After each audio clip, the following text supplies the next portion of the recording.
দশম শ্রেণীর শিক্ষার্থীবৃন্দ, আজ আমি তোমাদের ইতিহাস বিষয়ের সপ্তম অধ্যায়ের একটি সাব ইউনিট সশস্ত্র বিপ্লবী আন্দোলনে নারীর অংশগ্রহণ। আমরা দেখব যে সশস্ত্র বিপ্লবী আন্দোলনে বাংলার নারী সমাজ পরোক্ষভাবে অংশগ্রহণ করেছিল। সতীশ চন্দ্র মুখোপাধ্যায়, যার বিধবা ভগ্নী ছিলেন সরোজিনী দেবী, যিনি মূলত বরিশালে জাতীয়তাবাদী আদর্শ প্রচার করেছিলেন। আবার যুগান্তর দল, যে যুগান্তর দলের যে যতীন্দ্রনাথ মুখোপাধ্যায়, যার দিদি ছিলেন বিনোদিনী দেবী, তিনি মূলত বাংলায় যে অনুশীলন সমিতি, সে অনুশীলন সমিতিতে নারীদের অংশগ্রহণের বিষয়ে উদ্বুদ্ধ করেছিলেন। আবার অনুশীলন সমিতিতে জীবন তারা হালদারের মা, যিনার নাম রাধারানী দেবী, তিনি সশস্ত্র বিপ্লববাদের প্রতি নৈতিক সমর্থন জানিয়েছিল। তাহলে এই সশস্ত্র বিপ্লবের প্রাথমিক পর্বে নারীরা সক্রিয়ভাবে অংশগ্রহণ না করলেও তারা পরোক্ষভাবে সশস্ত্র বিপ্লবকে সহযোগিতা করেছিল। তারা যেমন কি করছে না, সংবাদ পৌঁছে দেওয়া, বিপ্লবীদের গোপন আস্তানায় লুকিয়ে রাখা বা পুলিশকে বিভ্রান্ত করা, এই সকল কাজগুলি তারা করেছিল। সশস্ত্র বিপ্লবী আন্দোলনে নারীদের যে অংশগ্রহণের চরিত্র, সেটা যদি বিচার করা যায়, তাতে দেখা যাবে যে সমাজের উচ্চবিত্ত, নিম্নবিত্ত, শিক্ষিত, অশিক্ষিত পরিবারের নারীরা একযোগে সশস্ত্র বিপ্লবী আন্দোলনে অংশ নিয়েছিল। প্রাথমিকভাবে নারীরা সরাসরি বিপ্লবী কাজের সঙ্গে কিন্তু যুক্ত হয়নি। তারা মূলত বিপ্লবীদের আশ্রয় দান করেছিল, অস্ত্র সরবরাহ করেছিল, গোপন স্থানে সংবাদ পৌঁছে দেওয়ার কাজ, এই সবগুলি করত। কিন্তু পরবর্তীকালে নারীরা সক্রিয়ভাবে আন্দোলনের সঙ্গে যুক্ত হচ্ছেন। আমরা বিংশ শতকের যদি দ্বিতীয় দশকের দিকে লক্ষ্য করি, তখন দেখতে পাবো যে বাঙালি নারীরা সক্রিয়ভাবে আন্দোলনের সঙ্গে যুক্ত হয়েছিল। এই সময় তারা পুলিশের অত্যাচার, গ্রেপ্তার, নির্যাতন, নির্বাসন প্রভৃতিকে গ্রহণ করে নিতে পিছুপা হয়নি এবং অনেকেই পুলিশের এই অত্যাচার সহ্য করেছিলেন। হাওড়া জেলার অন্তর্গত বালি, যে বালির সূর্যকান্ত ব্যানার্জি বিধবা কন্যা ছিল ননিবালা দেবী, যিনি ভারত জার্মান ষড়যন্ত্র মামলার যুক্ত হয়েছিলেন। তিনি পালিয়ে যাওয়ার পথে পেশোয়ারে গ্রেপ্তার হন এবং পরবর্তী সময়ে আমরা যদি দেখি যে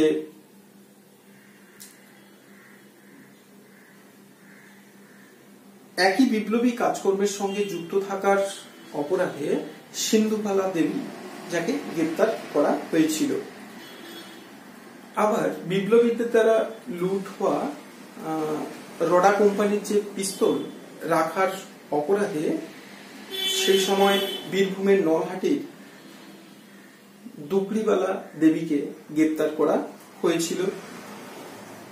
একই অপরাধে দোষী সাব্যস্ত হন ঢাকার বগলা সুন্দরী দেবী, বিন্দুবাসিনী দেবী, বরিশালের দুর্গামণি পাইন।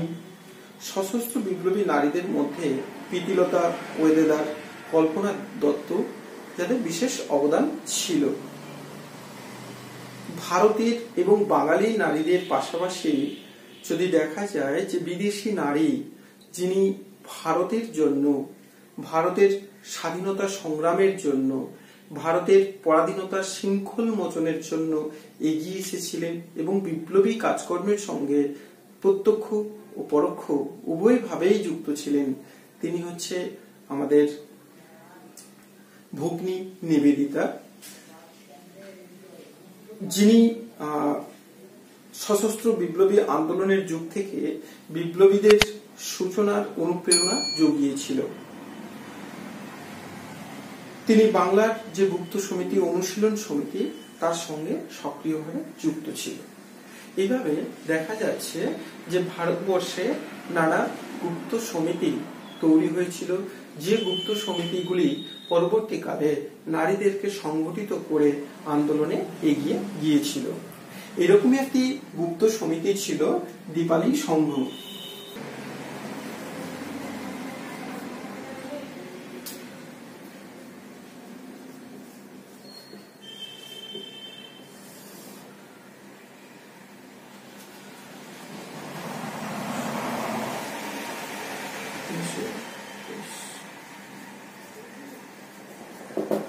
দীপালি সংঘ যেটা হচ্ছে মূলত লীলা নাগ রায়, যিনি অনিল রায়ের স্ত্রী ছিলেন, তিনি ঢাকায় এই দীপালি সংঘ তৈরি করেছিলেন, যার প্রধান উদ্দেশ্য ছিল স্বদেশ প্রেমের ভিত্তিতে সমাজে নারীদের মধ্যে আত্মচেতনা গড়ে তোলা, তার পাশাপাশি নারী পুরুষের যে সমান অধিকার, সেই অধিকারটাকে প্রতিষ্ঠা করা।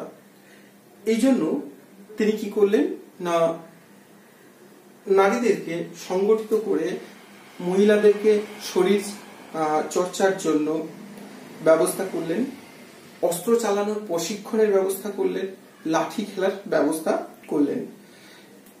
পরবর্তী সময়ে দেখা যাচ্ছে যে এই দীপালি সংঘ, যে দীপালি সংঘের সঙ্গে তার স্বামী অনিল রায়ের যে স্ত্রী সংঘ ছিল, সেই স্ত্রী সংঘটা মিলিত হয়ে দীপালি নারী সংঘ প্রতিষ্ঠিত হলো।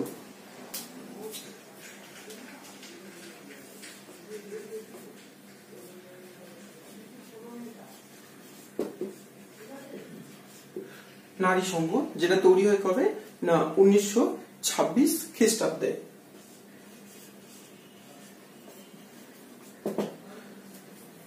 তাহলে দুটো জিনিস যুক্ত হয়েছিল, একটা হচ্ছে দীপালি সংঘ, যার প্রতিষ্ঠাতা ছিল হচ্ছে লীলা নাগ রায়,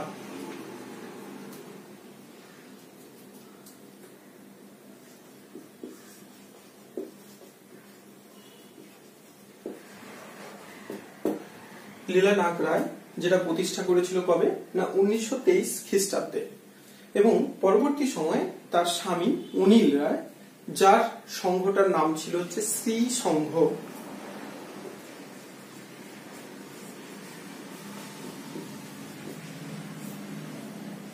এই দীপালি সংঘ এবং স্ত্রী সংঘ দুটো মিলিত হয়ে তৈরি হলো দীপালি নারী সংঘ, যেটা 1926 খ্রিস্টাব্দে তৈরি করা হয়েছিল। এই সংঘের যারা সদস্য ছিলেন বা সদস্যা ছিলেন, তাদের মধ্যে ছিলেন রেণুকা সেন, প্রীতিলতা ওয়েদেদার, শকুন্তলা রায়, বীণাপাণি রায়, উষারানী রায় প্রমুখ। লীলা নাগের সম্পাদনায় দীপালি নারী সংঘ থেকে প্রকাশিত হয় জয়শ্রী পত্রিকা।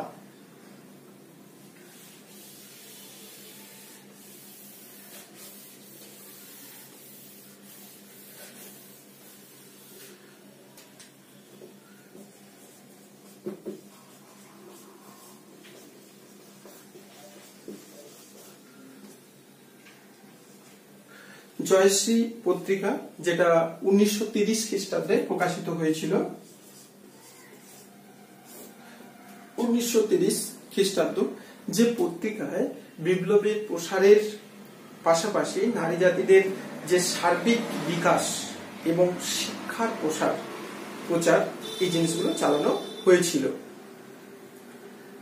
উচ্চশিক্ষিত মধ্যবিত্ত পরিবারের মেয়েদের রাজনৈতিক চেতনায় উদ্বুদ্ধ করেছিল এই দীপালি সংঘ।